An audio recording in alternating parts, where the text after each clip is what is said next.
Come closer. Let's talk if you don't mind. I got a real treat for you today. Don't panic.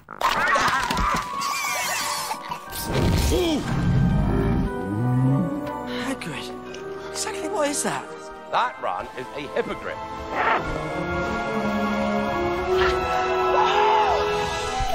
You're not going mad.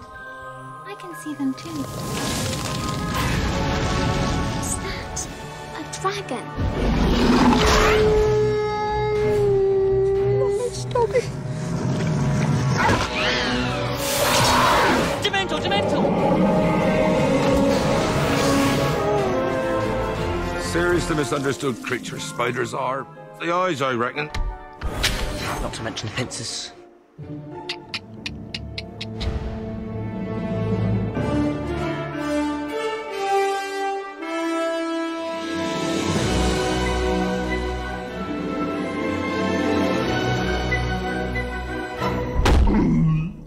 Cool. Our concept of these creatures was to make absolutely certain that they had a lot of character. And we wanted to create creatures that we had never seen before on screen. We never thought of them as creatures. We always thought of them as people. The whole goal was to try to create an organic universe. You're always encountering new creatures. Harry sees one of them, you know, he steps back and it's kind of like, wow, is it going to eat me or what? Because there's something really intimidating but mesmeric about it. Creatures are the wild side of the magical world. They're raw, visceral part of the Harry Potter world.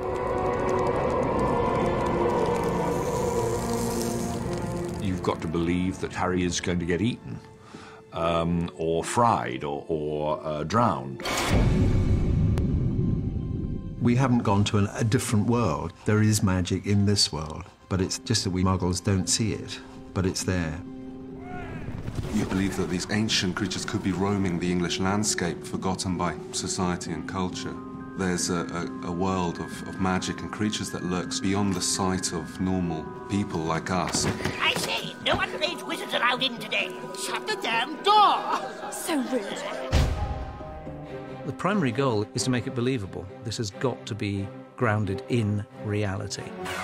They're not just fantasy films, despite the fact that Harry fights dragons. I think the reason the books, first of all, and then the films have found such a wide audience is because they resonate with the personal and human story. We have to stay true to the books and then build on that and hopefully open it out. Creature design can be challenged, to say the very least. Blank sheet of paper, as intimidated as can be. For me personally, the most fun part of the job is when I start work on a creature, because you can let your imagination just run riot. We're thinking, what's it going to have to look like? What's its character? Is it good, bad, you know, intelligent, stupid? I think we all paint a picture of the creatures of Harry Potter in our minds when we read the books. And the filmmakers go to great lengths to achieve a look that is as close to the book and hopefully as close to everyone's image of that creature as possible. Welcome to the Creature Shop. And we do things like producing the live-action creatures that would be required to actually be there on the set, and any prosthetic makeups, as well as supplying the visual effects department with painted models. If it's a sort of organic form, then it probably originated in here. When people go into the creature shop, they see these creatures they have never seen before except in Harry Potter coming to life. I mean, so much concentrated in this one place is amazing. I just think the creature department is one of the most imaginative departments that we have here at Leavesden. It's so creative what they're doing, seeing things that they've never dreamed or imagined before, and it's just breathtaking. Just amazing to touch these things. They can literally just build, make anything you want, really. It's like the hippogriff is just really cool, and like the Aragog, the big spider, which is horrible.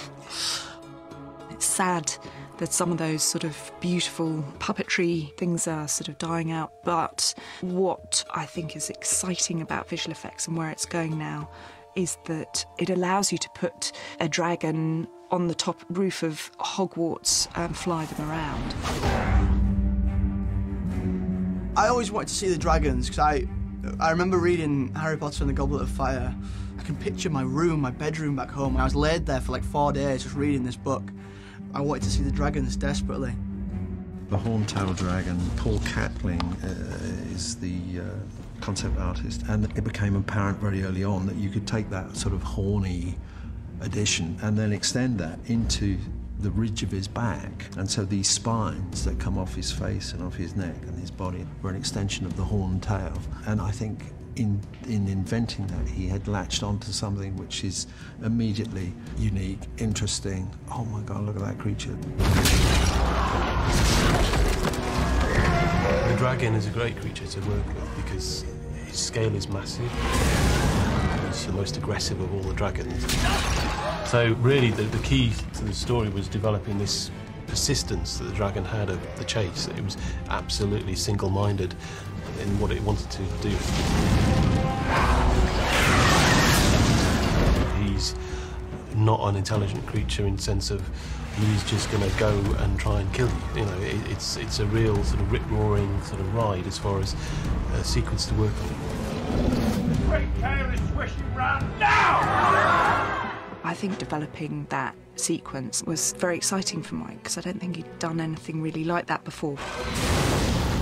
The dragon chase, I couldn't get right at all, and I wandered all over the map. I was going to have the dragon burn down a forest, and everybody was looking at me saying, and that it was also beginning to cost too much. And then it was Jimmy who said, what we're going to do is we're going to have this dragon chase.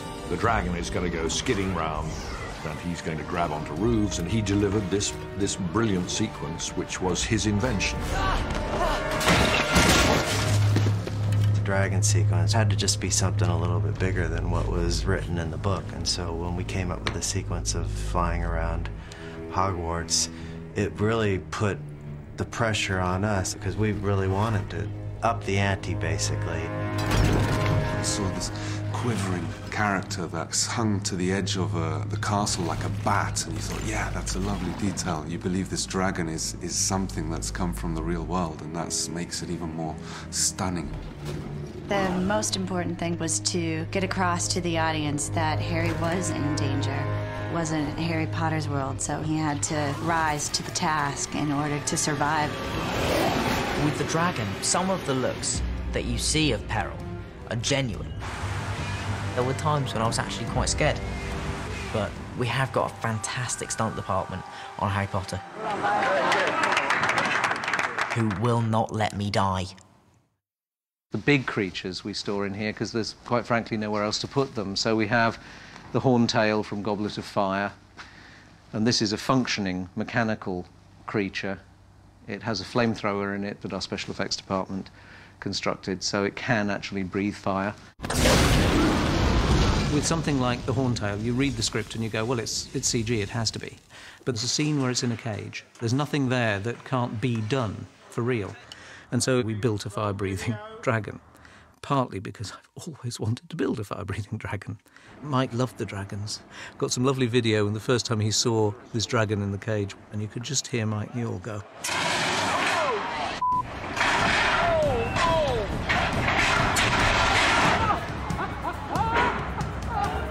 It was like a kid in a sweet shop. Save the right. You're still looking at the spiders, and then say Aragog. The first shot we did in the Spider's Hollow, me and Rupert were just going to go over the sledge, and we got over there, and there's a 4-ton mechanical spider waiting for us on the other side. And it's got these amazing pincers things. Ah, it's really creepy. I think not. Aragog worked wonderfully in the book, but it was the one creature in both books that we were all really sort of terrified about designing, because a talking spider gets into a cheesy territory. Who is it? So we worked long and hard with our conceptual artists in designing a spider that felt incredibly old, yet a spider that we knew we could keep in the shadows a little bit. I thought that if we were in a brightly lit situation, we would be dead in the water because the audience would be laughing at this talking spider. Hagrid, is that you? I did some illustrations of Aragog. He was based, I think, on a wolf spider. And once you scale up a wolf spider, they're pretty scary-looking creatures. I always thought he should have had white eyes because he's blind. You're Aragog, aren't you? Yes. In the movie, you see Aragog climb out of his hole and deliver dialogue, and that was all real, that's not digital. It was a complete mechanical beast. They made an exact replica of what a spider would look like, right down to the hairs and the legs. And the mouth is one of the most repulsive things you've ever seen in your lives. It's just about your worst nightmare come true. Dan was just going, that's really horrible, I don't like being near it. And Rupert absolutely freaked. And you think, people are not reacting to it with the fear of being near a large mechanical thing. It triggered the same responses that spiders trigger. I'm really scared of spiders, so I didn't know really what to expect. But when I saw Aragog, it was really scary because it was massive. Goodbye, friend of Hagrid. Can we panic now? It really did make me feel uneasy. I didn't really like looking at it at all. We saw that scene in the cinema. They kind of added visual effects, all these kind of moving ones on the ground, and it was that I just couldn't. I still can't watch that scene. It's absolutely terrifying. Let's match the power of Lord Voldemort against the famous Harry Potter. The basilisk is one of the most terrifying, magical beasts that we've ever encountered in these films. What were you trying to do to make the snake look more magical? We're just elaborating on the textures, and we're just making things a little bit more exaggerated than, say, a normal snake.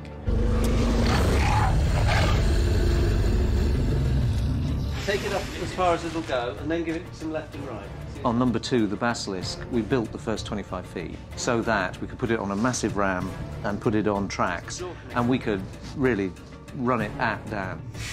I was concerned about building the real basilisk. I felt that a gigantic snake needed to be mostly CGI. But Nick Dudman was very persuasive that a realistic, giant mechanical version of the basilisk could be very useful, you know, for Dan's performance. So Nick built this horrific, frightening version of the basilisk, and, I mean, Dan was able to key off of that creature. And when those young actors have something tangible to interact with, it makes their performance much more realistic. If you've got something with fangs hurtling at you and you know it weighs 3/4 of a ton, you actually do react to it in a much better way. When Dan is fighting on top of the stone head, he was actually fighting a mechanical version of that snake at times, and that was very intimidating because the thing weighs hundreds and hundreds of pounds. But it was awe-inspiring to actually see that basilisk in person. It was pretty amazing.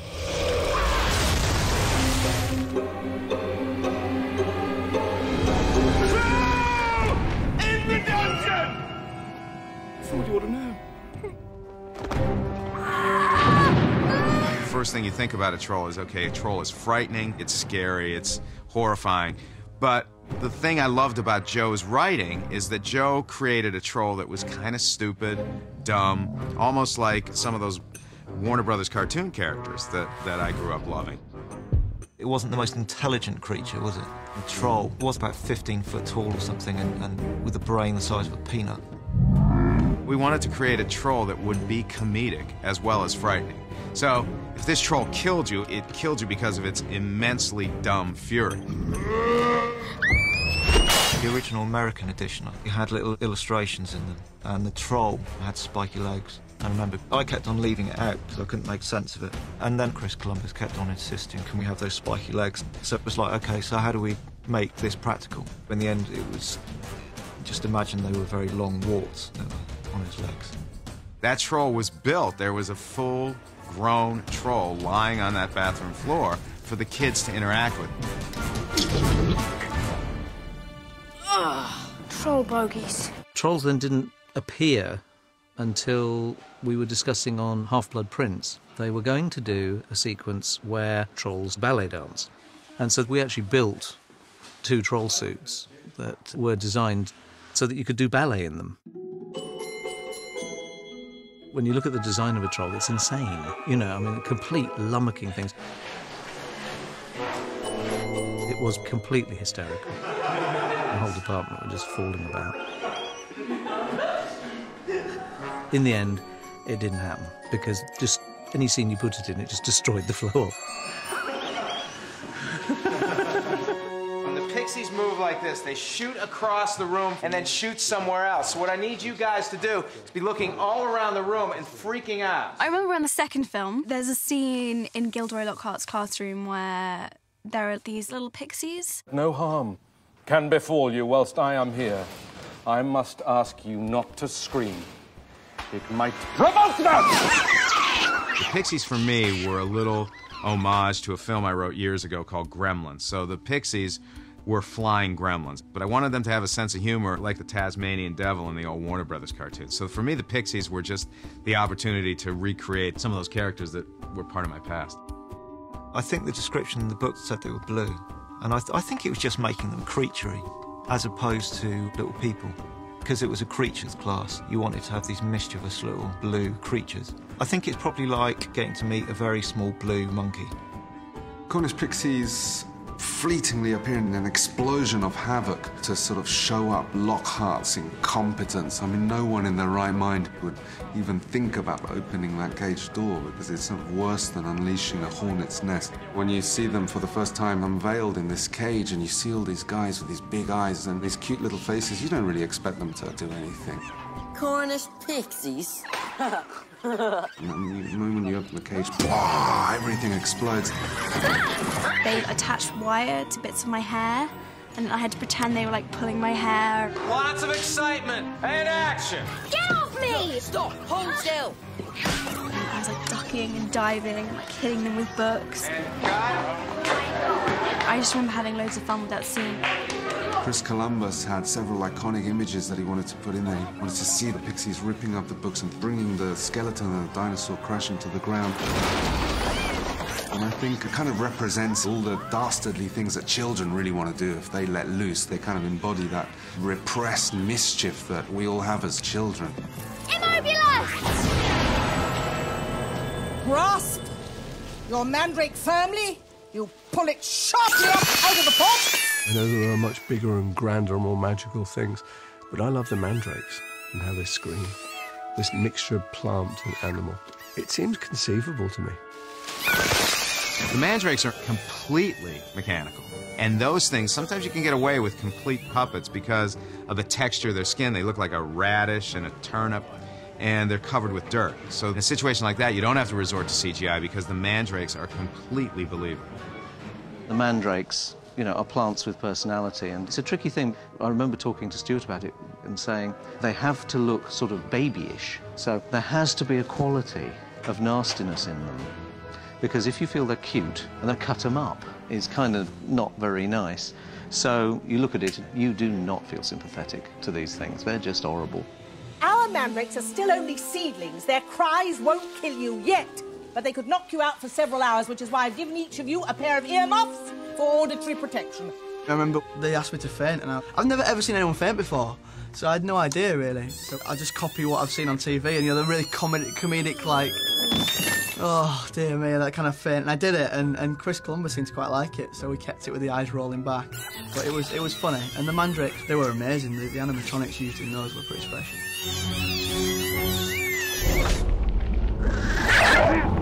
With the Grindelows, I had two stuntmen in blue suits on either side of me. Grab him! Look up, Dan!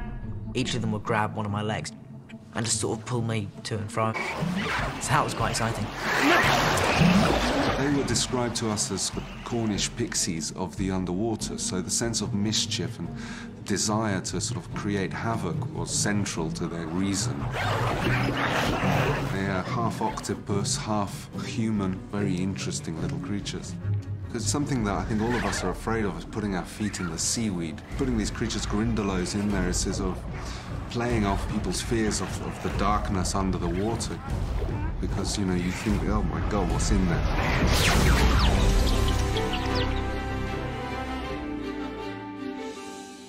The hippogriff is a kind of half horse, half eagle creature. Hagrid is obsessed with having pretty much lethal creatures as pets.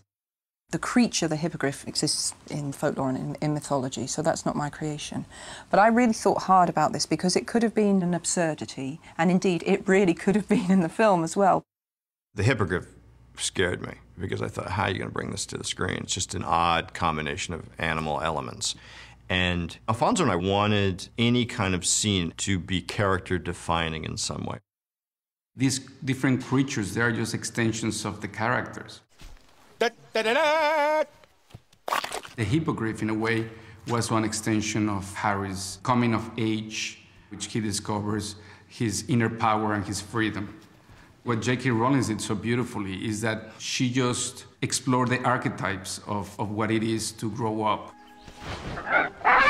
You go back, you stop, but it's the kind of stop that thing, you know, when it's like, I stop, any moment it's coming, any moment it's coming. Keep still. You have to earn the right to fly on him. So it's all about teaching respect and learning respect for Harry. It's that excitement of being able to slightly tame a wild creature that you wouldn't normally be able to even touch. That's like being out in Africa and the lion lies down and lets you pet it. I think he let you ride him now. What? Come on. Hey! I always remember thinking, it's kind of like a parrot taking the guide wheels off the kid's bicycle for the first time. They say, you'll be fine, you won't fall off. You think, please God, don't let them fall over and break a limb. The Fly with Buckbeak is about the empowerment of Harry. It's a 13-year-old kid who starts realizing that there's an inner power that he has to learn how to control. He needs to learn how to surrender in order to fly. He's up in the air, and he just sort of extends his arms, and he's no longer earthbound, and he's no longer burdened by all the problems that he has when he's on the ground. If he could only fly forever, he'd be all right. He represents a certain wildness, and I had a real sense that he was real. The way he moved, everything about him I just loved. We want to do an animal that it's an animal.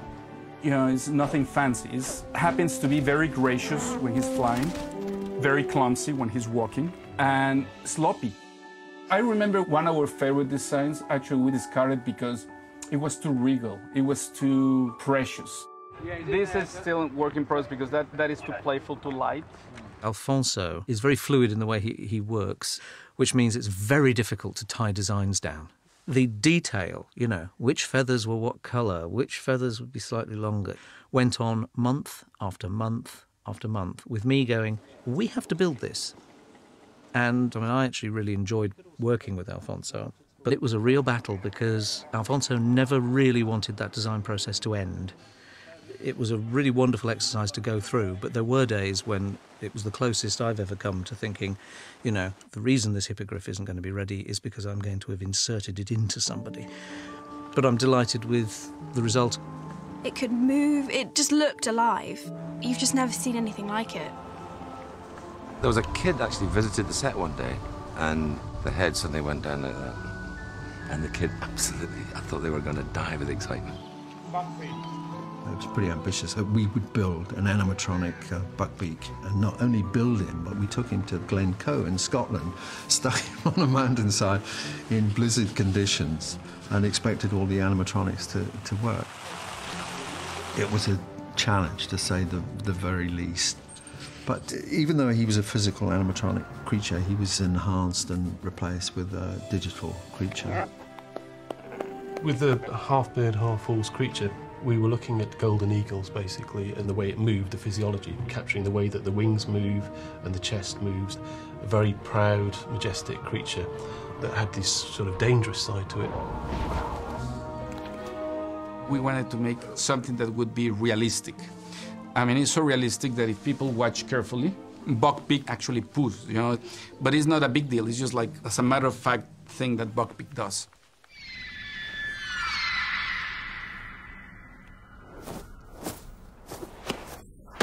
Fox is a very noble creature, and what we tried to achieve with him is really making a physical embodiment of that sort of Dumbledore noblesse.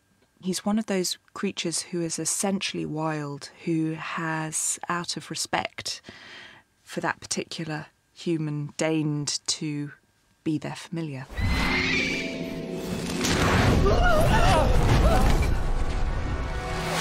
Fawkes is a sort of very inscrutable bird, and like Dumbledore, just full of surprise. It's like suddenly catches fire. He does indeed burst into flames, and he ends up as a pile of ash on the tray beneath his perch. And then this tiny little creature is reborn out of the pile of ashes. And I think the wit and the charm of this creature actually is in the rebirth, is in this funny little chick that kind of pops his head up through the ashes. Harry needed to experience these creatures as if he's seeing something unique and totally out of his world for the first time. When the reborn Fawkes comes out of the ashes, there's a wonderful expression on Dan's face when he's looking at this thing. Oh, fascinating creatures, Felixes. And I really think Dan's performance captured that sense of wonder in seeing something that he's never seen before. There's this magical thing that happens with kids who are that young. They really were able to tap into that wonder. Fawkes the Phoenix was a lovely thing to do because it was a complete creature. We had to build him on the stand, and he had to be able to move about and shuffle on the stand and all this and react to stuff. You couldn't get a matchstick inside because of all the electronics, but he could stretch open his wings and move his head, he could blink, his beak could move, sort of everything. For Fawkes, it was finding a puppeteer who could actually convey the warmth and the movements of the bird, and then getting the CGI version of that bird to match that. I remember one of the funniest moments was working with Richard Harris, who was a little older in the second movie, and it was the first day of shooting in his office with Fawkes. Richard Harris comes over to us and he says, "It's absolutely amazing how they train these things, isn't it?" Chris and I stood there for a minute and thought, I said, no, it's a puppet. And he went, "Bleep off." He believed that Fawkes was real. And I thought, well, we've done a good job. If our actor who's standing 2 inches away from this thing believes that it's real. Cut. And Buckbeak camera. Pretty good, huh?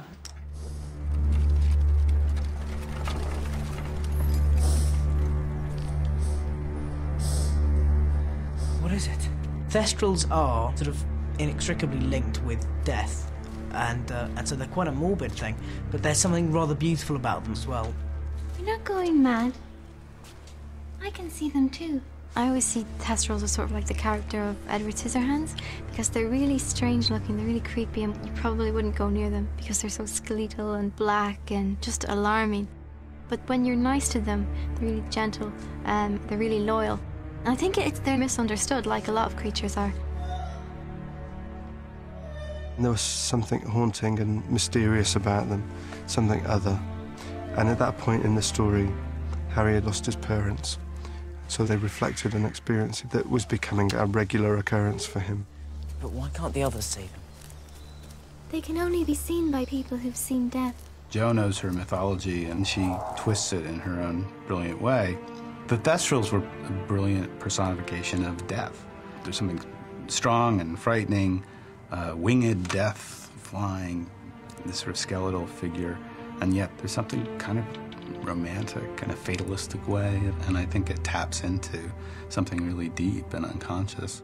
We spent a lot of time developing the character of the Thestrals themselves.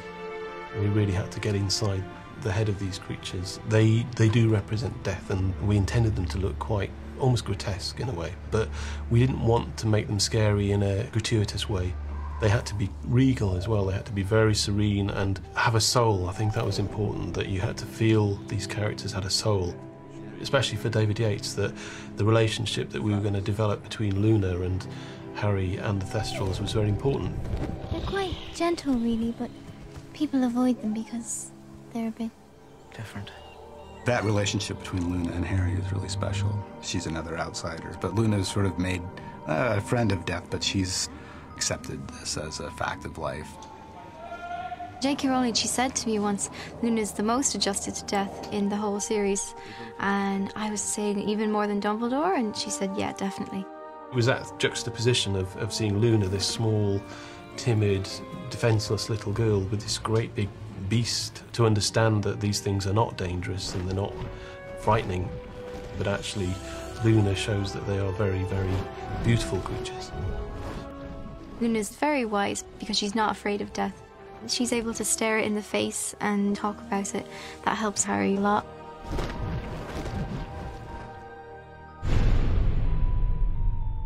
Jo is really interested in exploring the role of the outsider and giving them a place and giving them a voice. Ron, Harry, Hermione, in their own way, are outsiders, and creatures that she's created are part of this world. Some have been ostracized, some people respect them, and there's a big divide in the world between those that respect those creatures and those that don't. Hello! I think Dobby the house elf will steal all the scenes he's in. Dobby? I'll deal with you later. If I'd realised he was going to be such an upstager, I might have gone a bit bigger. Dobby, shush, I'm sorry. I didn't mean to offend you or anything. I saw Dobby as sort of combination between E.T. and Bugs Bunny a little bit. You know, someone who is endearing but also slightly mischievous and annoying. With Dobby, it's this Dickensian kind of humility, depressed little figure. I mean, the big doe eyes and the big pixie ears, pointed ears. And the second one, there was a devious element to him. He was protecting Harry, but he was sort of causing all these problems for Harry in an attempt to save his life. Well, the first time I worked with Dobby, I said, so where's Dobby going to be in the room? Where should I look? And they went, well, wherever you look, that's where we'll put him. Come, Dobby. So we're up on a little platform for me to walk down. I went, swung my leg viciously. As I got down the steps, I went, with a cane like that. And so Chris goes, cut! Okay, great. You slip or something? And I went, no. No, I just kicked Dobby down the stairs. And he went, really? He said, what was the thing with the cane? I said, well, when he tried to get up, I bashed him on the head. He went, cool. But let's be honest, it's no fun sharing the screen with characters that are much loved. Particularly if you're trying to bully them. Oh! Our goal for Dobby was to create a character that the audience would fall in love with. I wanted the audience to actually feel real emotion for Dobby. There's a vulnerability about the character and, if you like, a humility about the character that seems to complement the magical qualities of the character. So it's a magic that's sort of humble. And I think that endears the character in a way. Our actor who came in and did the voice of Dobby, he just nailed it completely. Of course, Dobby is still treated like vermin. His performance was kind of heart-wrenching. So our animators worked on that through that performance and were able to create a Dobby that was very emotional.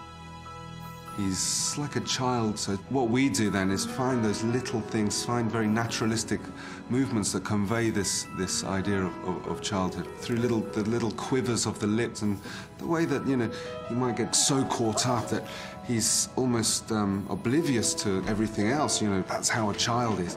It's going to give you a sense of something real that the audience will respond to and end up loving this character. Dobby, get back here. When I got the part, I had no idea the fondness for all the characters, but Dobby in particular sort of elicits a sort of degree of loyalty from fans that I'm now very aware of. And so I feel very honoured to play a part in realising Dobby. You shall not harm Harry Potter.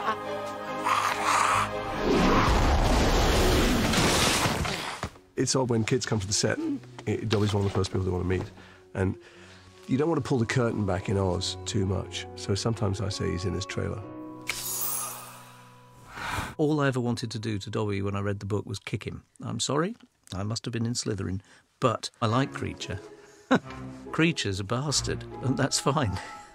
Nasty breath standing there as bold as brass.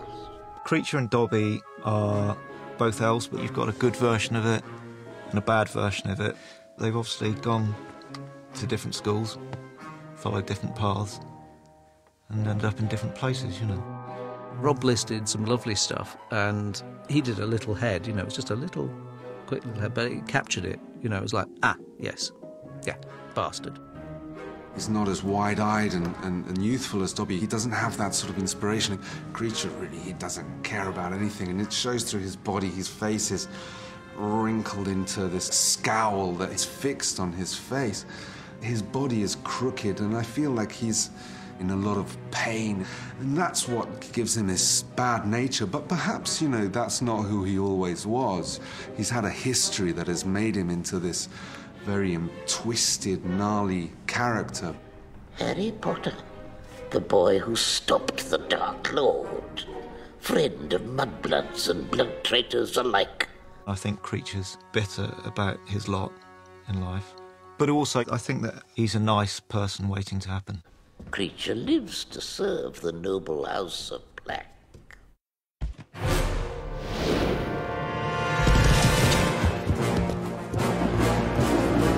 In our version of a centaur, we wanted to incorporate more of a mysterious, sort of magical horse-like quality in their features. We were actually able to create a much more malevolent, much more frightening, much more powerful centaur by giving the centaur these horse-like features and finding a voice that was extremely powerful for that centaur. You're safe now.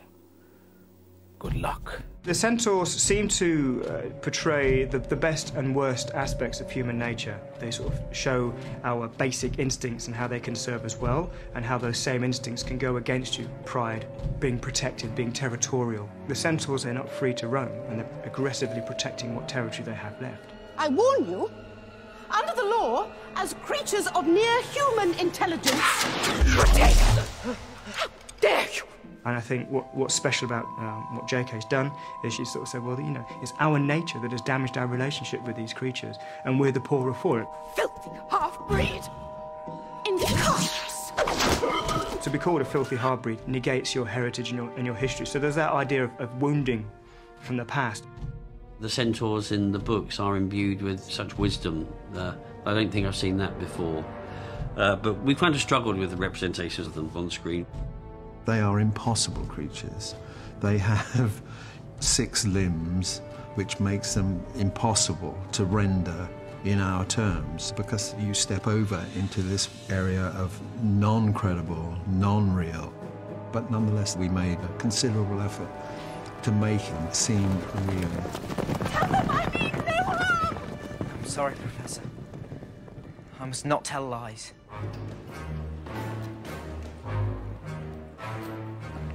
Hagrid, what exactly are these things?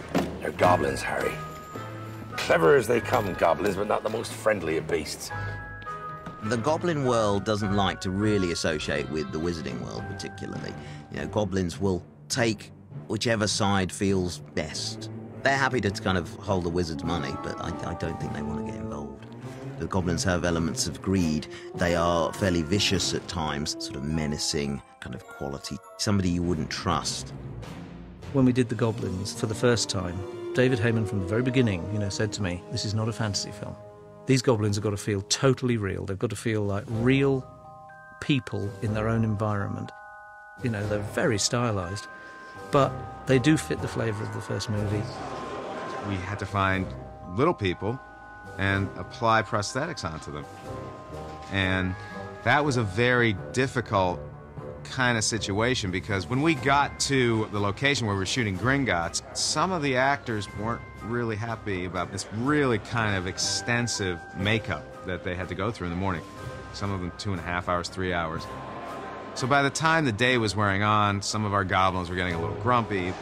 And I remember one guy, I was trying to get a performance out of him, and I said, you need to convey that you hate Harry, that you hate him.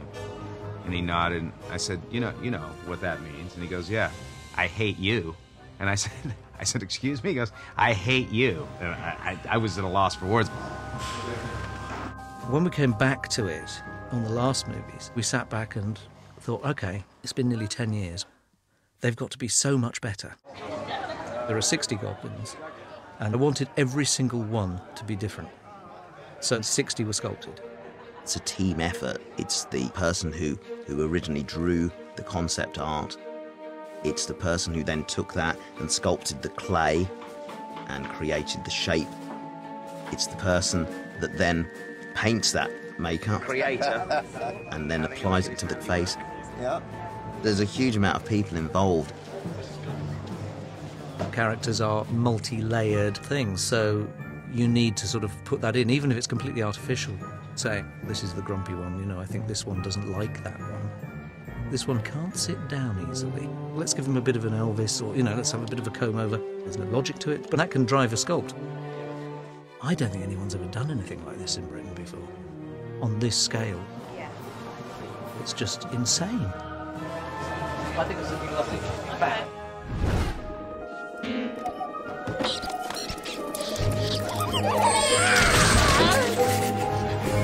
Peter Pettigrew is a man who's been a rat for the last 13 years.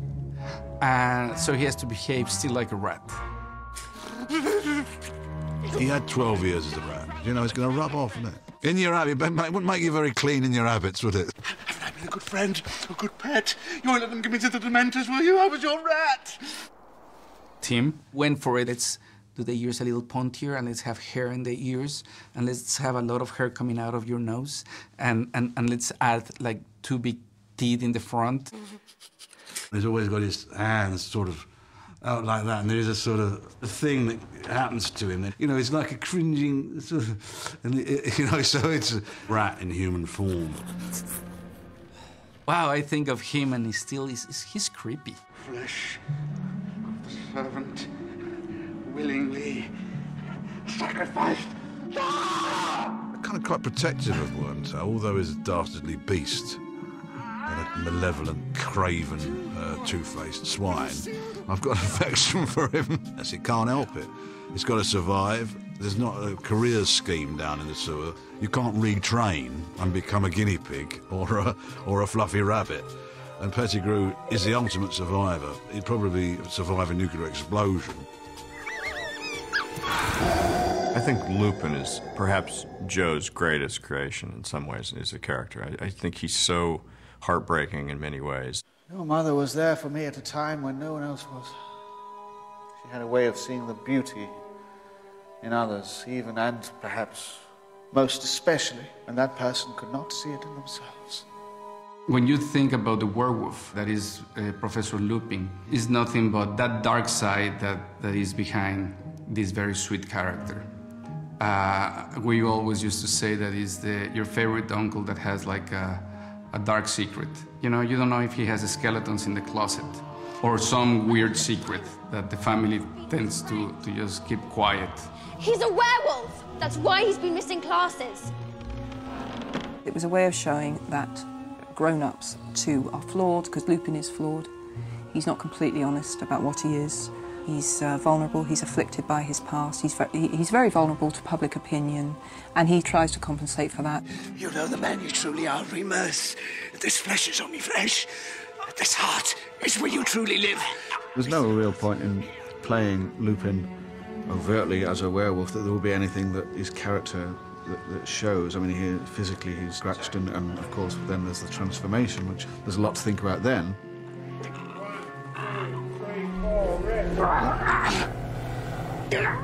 Having all this reference of great werewolves in many, many, many films, we wanted to challenge the concept. We had an American guy called Wayne Barlow came on. Wayne did a drawing that was of a werewolf that was looking a bit more pathetic and a bit more kind of sad and a bit kind of messed up and hairless as well. And that kind of had a spirit that Alfonso liked.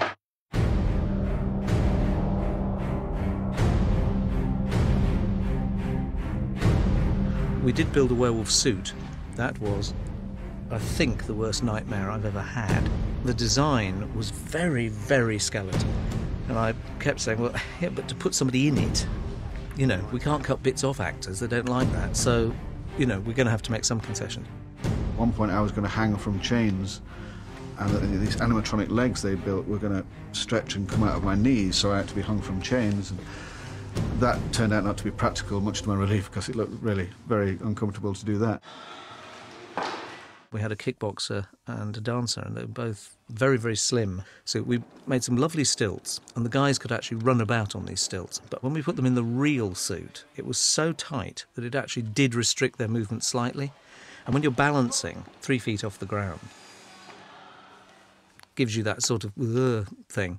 And house. The restrictions of the costume meant he couldn't be quite as athletic. Alfonso wanted something athletic.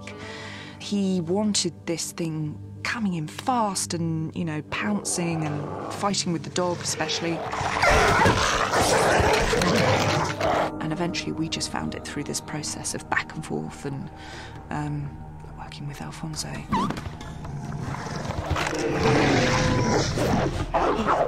When I think werewolf, I think American Werewolf in London, which is one of my favourite films. But this was scarier because it looks human gone wrong. And that's, I think, always more frightening than a monster. It's got that creepy, spindly, slightly naked look, but it's a beast and it's dangerous.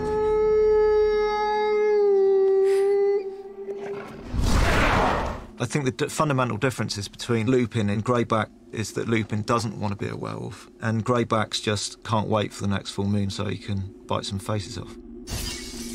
But also Greyback is stuck between being a werewolf and a human. I started off looking as a man when I was first infected, but I've changed so many times, and every time I change, I retain a little bit of wolf in me, and so I'm becoming more and more of a wolf.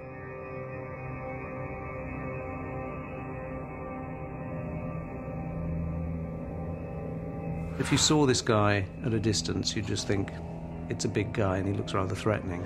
You know, the minute you come here, he's like the lamb and you're the wolf. And I'm just looking for an opportunity to get... Yeah, and it's only when you get really close to him that you would make a connection as to what's happening here. He's taken on wolf-like characteristics. The character of Greyback, when you read the book, he's a child killer. He's a very, very nasty predator. I think he's probably the most evil man because he is a man and he doesn't necessarily have to be as horrible as he is. But what I found in him was there's a sense of isolation, that if the world treated him like he was one of them, he might accept that because he's an outcast, then he feels rejected and he's going to make everyone pay.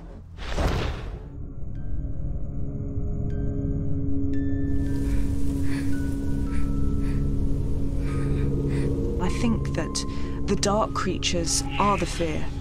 They do represent our darkest fears. She's maybe latched onto creatures that are naturally scary, such as werewolves and giant spiders and things. But I think the most interesting creatures are the ones that she's completely created herself, such as dementors.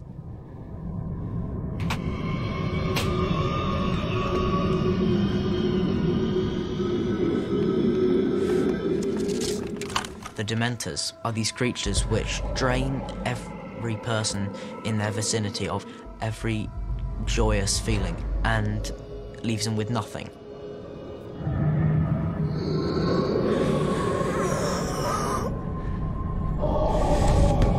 I had a nightmare when I was in my teens in which I saw hooded gliding figures, and that image haunted me. And the Dementors for me were about depression. And I joined the two. When I was looking for something, I thought that's what they would be like. And then I had to decide what was under the hood. What is the final consequence of very, very severe depression, where you exist without hope? I had to make that visual, so I described the eyeless face, you know, with just the gaping, sucking mouth.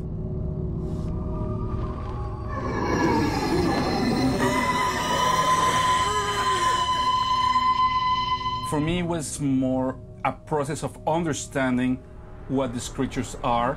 It's not a monster that's going to come and attack you and rip you into pieces. It's something way more abstract. I remember one point, I think, with Alfonso, when he was going on about loads of eyes, there was something, he had this big thing about the Dementors and lots of eyes. Remember, there was the storyboards of the Dementors approaching the train. A week later, I just started hearing rumors that everybody was so proud to be working with a genius. And they would say, wow, your surreal imagery is amazing. Until I see the storyboards, and there's water. And the water transforms into ice. I didn't know how to tell them that I meant ice like frozen water. Because I was already a genius. It was a difficult one because essentially it was a big load of cloth. It was like I personally couldn't find a way of drawing that.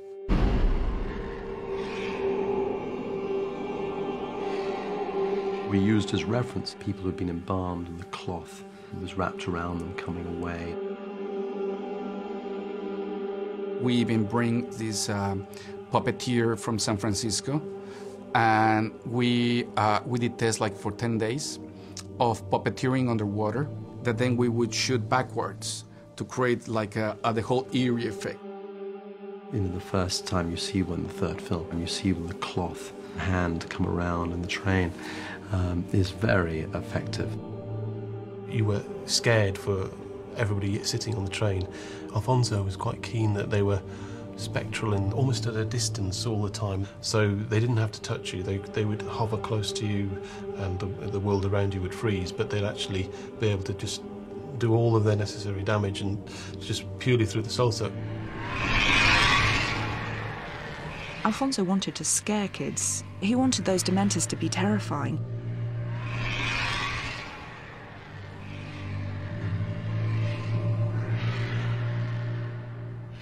Because it's not a happy world all the time. Harry Potter is a dangerous world. You're dying.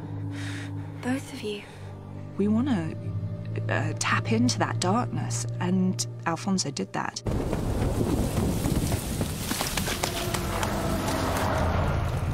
The Dementors scene was the moment where I first sort of went, this film is going to be really, really scary. When David talked me through the ideas for the scene, I thought, wow, this is really, really brilliant.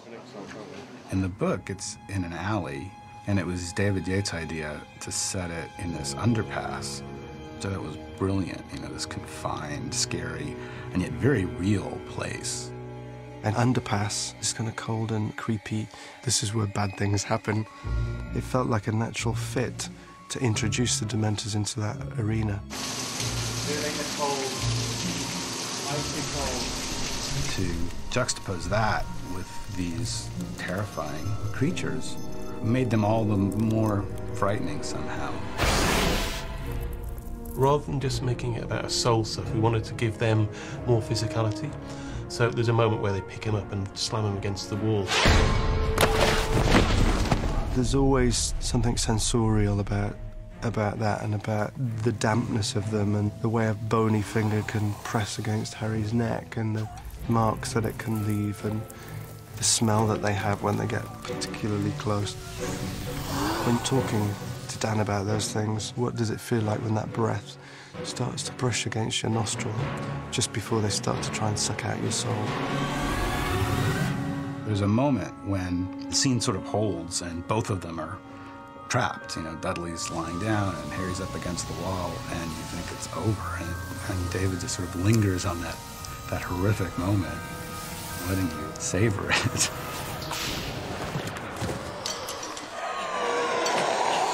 Don't patrol them! Lumos.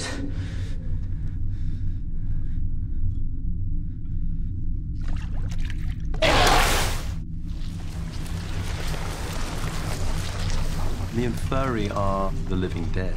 We didn't want them to be your classic zombie, but we imbued them with a melancholy and a sadness and the humanity, or humanity that's been taken away. I saw some of the early concept drawings in Creature Effects. They're nasty, they're horrible, like, rotting corpses. They push very hard for them to be scary. Beyond that, I did just think if I had been kept underwater for 20 years, I'd come up looking white and skinny. It was really important that you almost felt sorry for these people because they're ultimately the victims of Voldemort. They're not there out of choice. So we wanted to try and tap into a human-looking skeletal form, but that was more dead-looking, if you like. My chief sculptor, Julian Murray, spent months sculpting Inferi. It's really tricky. You know, you read it and they're all horrible and skeletal, ghastly things. It was, yes, they're creeping me out, but are they creeping me out for the right reason? We're making a kids' movie here. We're not making an indictment of human cruelty. the same time it was important. We created a pretty scary sequence. When Harry falls under the water, we really wanted to develop the whole extent of how vast this world of Inferi were. We did movement tests with people. They were a combination, I think, of dancers and movement artists that we literally said, OK, move in an interesting way. They're dead souls. But we wanted something off and weird about them. At one time we had these conjoined Inferi, the idea that these bodies had been under the water for so long that they actually had fused together and become like coral. Just the idea that these creatures could become multi-limbed, multi-headed bodies. It was an interesting stage to go through to really try and develop these things. But we ended up with something that was more realistic looking. I think that's probably the most scary thing in a way.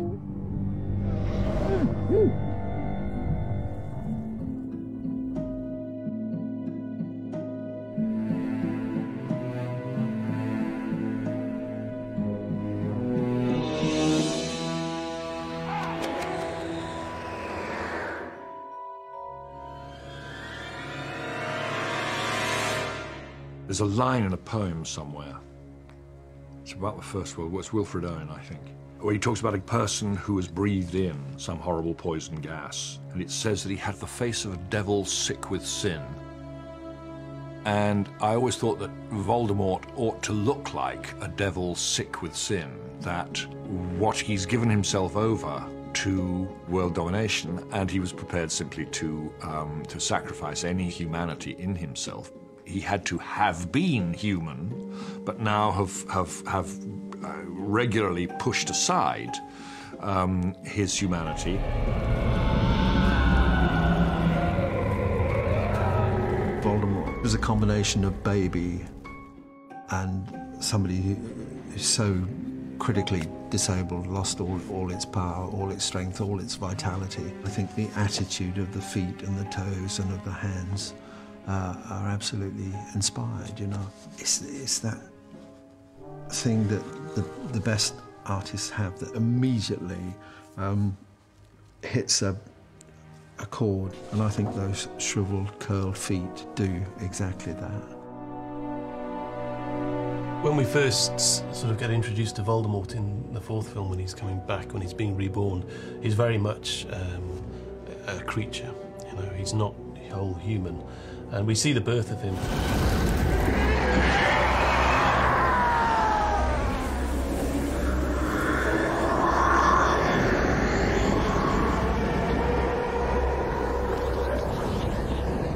He's not human anymore because he split his soul so many times.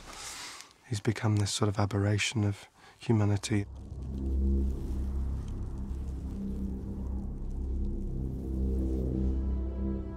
He is, you know, a complete, unreserved animal side of human nature. And when he's reborn, he really is this sort of out-of-control force of nature. I think Voldemort becomes more of a creature and less human as the story goes on. In Order of the Phoenix, I always thought of him as a person. I always wanted to imagine, as unpleasant as it was, what the world looked like through those eyes.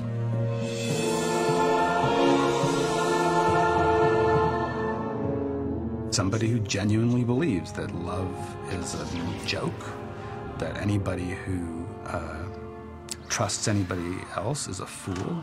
I think it makes it harder to dismiss him, because I think there's a little tiny bit of Voldemort in all of this. Do it!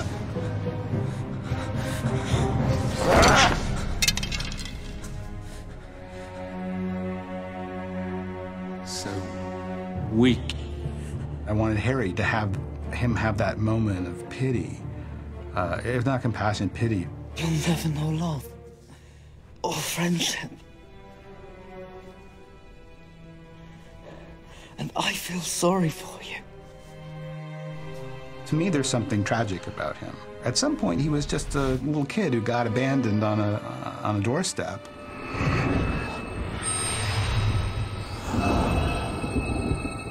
I can can make bad things happen to people who are mean to me.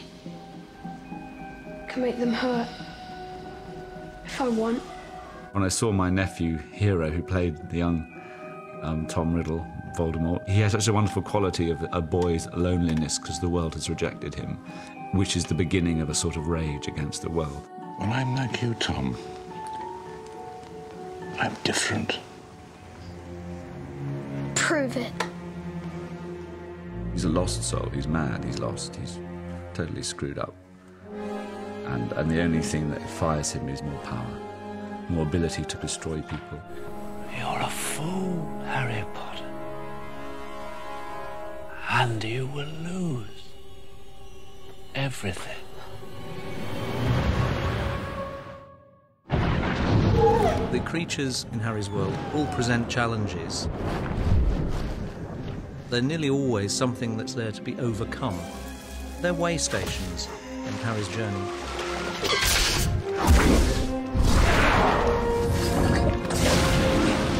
I think the creatures are about that myth of slaying the dragon. It is controlling the uncontrollable or destroying the undestroyable. So the creatures are obstacles that Harry needs to overcome to prove himself.